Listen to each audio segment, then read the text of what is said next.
Welcome to The Explainer. Today, we're digging into a pretty challenging perspective from political commentator Victor Davis Hanson.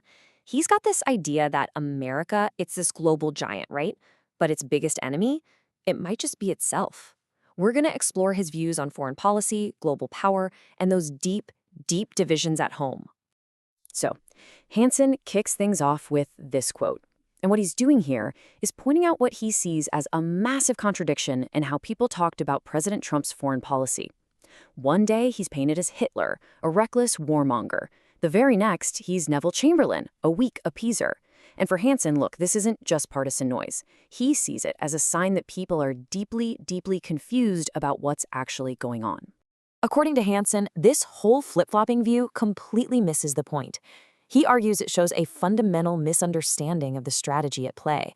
So what we're going to do is break down his perspective. We'll start with the Iran conflict, then pull back to see his bigger picture of America's power, and finally, we'll dive into what he thinks is the real danger, the fight happening right at home.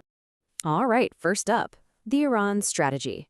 Hanson doesn't see this as just another conflict. He calls it an asymmetrical victory. So let's look at the flashpoint that really got this whole debate started. And right away, you can see where Hanson's view really splits from what pretty much everyone else was saying. While a lot of pundits saw the ceasefire with Iran as, the end of the story, Hanson saw the exact opposite. He calls it, and this is a great line, the Churchillian beginning of the end of the beginning. So for him, this wasn't an ending at all. It was the opening move in a huge strategic win for the U.S. Okay, so the whole foundation for his argument is this idea of an asymmetrical war. Hanson goes so far as to say the conflict with Iran was maybe one of the most lopsided in all of history. So what exactly does he mean by that? Well, when Hanson talks about this, he paints a really stark picture of just total devastation. He argues that Iran's command structure was gone, its air force and air defenses were basically wiped out, and its navy was crippled. The Iranian regime was basically left with, well, nothing. No leverage at all. So, with this kind of overwhelming strength, Hanson's point is that the U.S. was holding all the cards. I mean, all of them.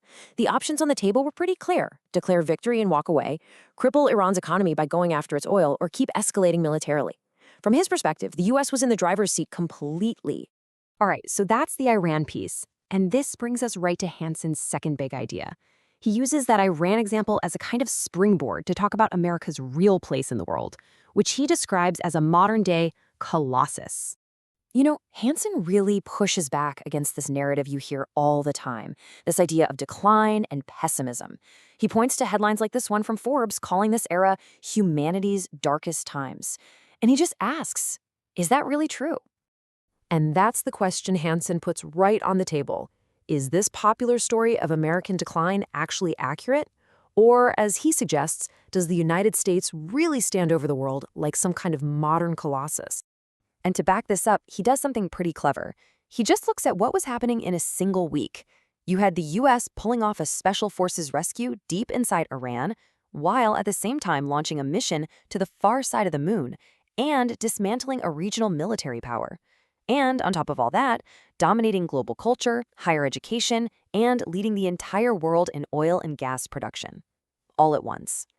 And it's not just about military might or culture. He brings in the economic numbers to back this up, pointing out that since the year 2000, American labor productivity has shot up by 37%, compared to just 13% in Europe. That's a massive difference. Okay, so if America is this powerful colossus, then what's its biggest weakness? Where is the challenge coming from? Well, according to Hanson's analysis, the real threat, it isn't from the outside at all. He argues the real danger is coming from inside. I mean, check this out.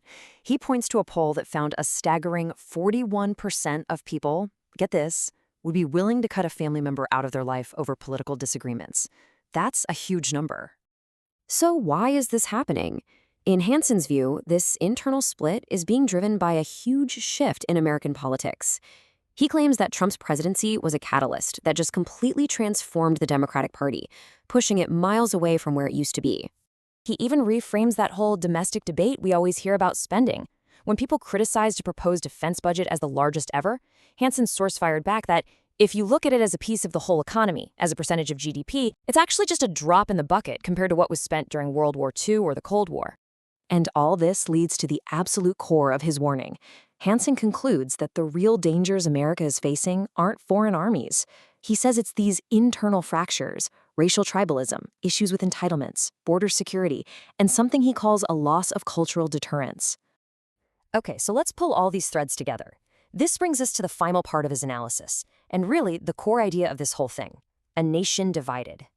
So what it all boils down to is this one central paradox. He argues that the real story of America today is a nation with just unmatched power on the world stage, that is, at the same time, tearing itself apart from the inside.